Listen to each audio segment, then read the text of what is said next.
prière, c'est la communication que nous avons avec notre Père Céleste. Si quelqu'un me pose la question, comment est-ce que je prie? Mais moi, je lui rétorque la question, comment est-ce que tu parles avec ton parent? Comment est-ce que toi, tu parles avec ta mère? Si tu as besoin de quelque chose, tu vas aller demander à quelqu'un, dites-moi, comment est-ce que je vais aller dire à ma mère, j'ai besoin du pain, maman. J'ai besoin d'un téléphone, papa.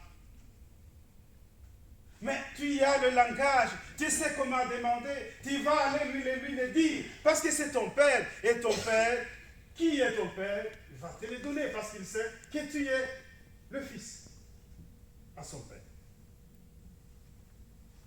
Chers frères et sœurs, la prière.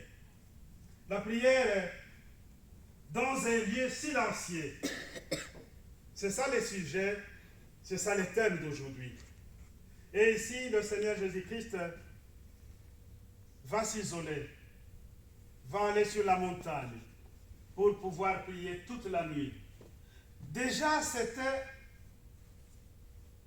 quelque chose qu'il a vécu dans le milieu des Juifs, si nous pouvons dire ça comme ça. Parce que les Juifs, déjà au départ, ils priaient au début de la nuit. L'on peut peut-être dire qu'ils priaient, c'était une prière avant d'aller dormir. Ils priaient, ils remerciaient Dieu.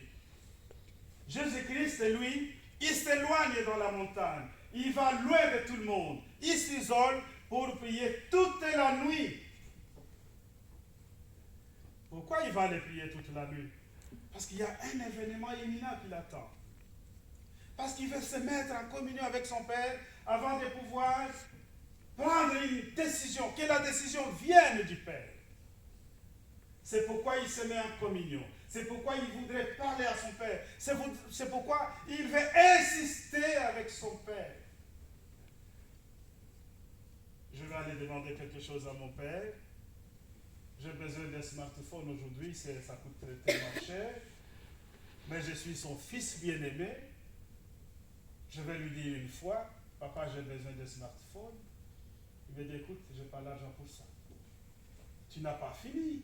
Tu reviens encore une fois de plus, papa, je t'avais dit, j'avais vraiment besoin du smartphone. Tu donnes les conditions, disons, tu donnes les raisons pour lesquelles tu as besoin vraiment du smartphone.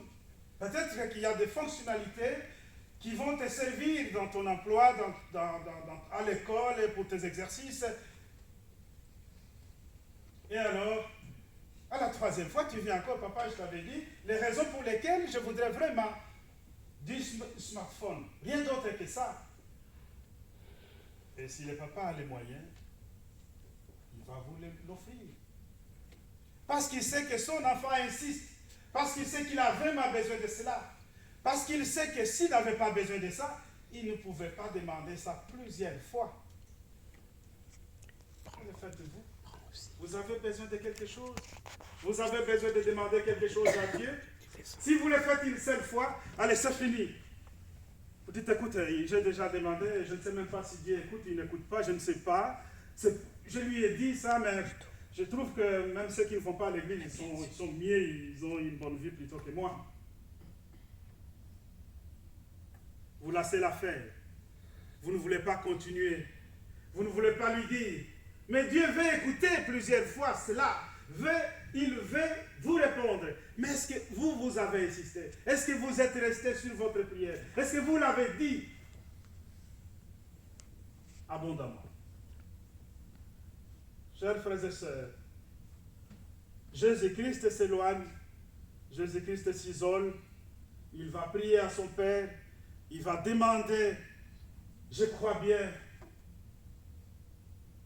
l'intelligence, la sagesse, de pouvoir choisir les 12 apôtres, ceux qui vont rester pour pouvoir continuer avec l'Église. Il faut que ça vienne du Père, il faut qu'il y ait des gens qui sont intègres. Et ces gens-là qui vont continuer à travailler dans l'Église pour amener à bien l'Église de Christ. Parce que Christ sent déjà sa fin, il dit, je sens que je vais quitter ce monde. Je sens que je vais accomplir ce que tu m'as donné. Je ne serai plus ensemble avec eux. Maintenant, il faut que je trouve de bonnes personnes. Dieu, donne-moi les bonnes personnes. Donne-moi les gens qui vont continuer avec l'Église.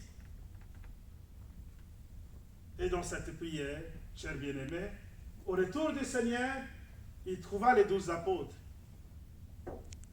Les 12 personnes qu'il nomma des apôtres et qui aujourd'hui nous avons ces évangiles que nous sommes en train de prêcher. Et qui aujourd'hui nous ont montré les chemins et qui aujourd'hui qui ont fait fonction des témoins vivants de la vie et de l'enseignement de Christ. S'il n'était pas là, aujourd'hui peut-être on serait en train de tâtonner. Mais qu'est-ce qu'il avait fait? Parce qu'autour de Christ, il y avait beaucoup d'ennemis. Pensez-vous que les ennemis pouvaient relater tout ce que Jésus avait fait? Non. Ils allaient cacher tout. Mais Dieu, étant Dieu d'amour, il a fait en sorte que Christ puisse trouver des bonnes personnes qui deviendront des apôtres et qui vont travailler justement dans l'œuvre du Seigneur. Et cet exercice a été rendu possible grâce à la prière, grâce à l'éloignement du Seigneur de tout le monde, grâce à son isolement et parce qu'il est allé sur la montagne et qu'il a parlé à son Père.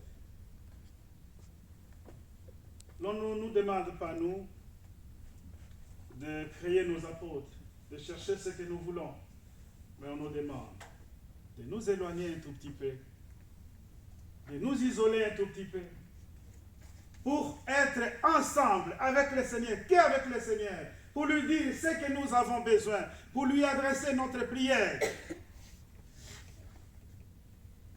Ne dites pas, qu'est-ce que je vais dire? Je ne sais pas ce que je vais dire. On a déjà expliqué ici ce que vous allez dire. Dites à Dieu ce que vous avez. Dites au Seigneur ce que vous avez. C'est ça la prière que vous lui amenez. S'isoler, s'éloigner, c'est s'isoler des tumultes quotidiens. Nous avons tellement de tracas dans notre vie. Nous traînons tellement de casseroles, si je peux le dire ainsi, que parfois nous sommes nous-mêmes incapables de nous tenir debout devant Dieu et de lui adresser une parole.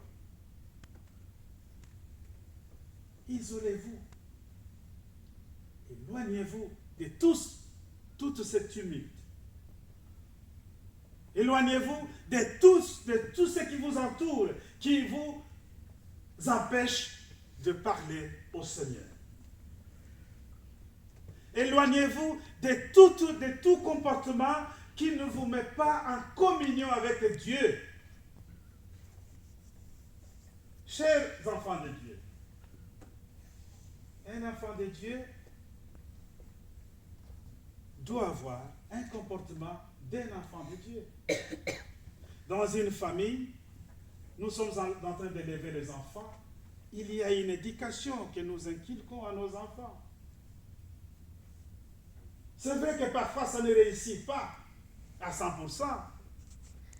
Mais au moins, nous sommes capables de leur dire ce qu'ils doivent faire parce que demain, ils deviendront aussi des parents comme nous. Mais lorsque nous arrivons à éduquer nos enfants, et nous leur disons de faire des choses, et nous leur disons de s'éloigner des mauvaises choses, toutes ces choses serviront dans l'avenir pour eux et pour leur progéniture.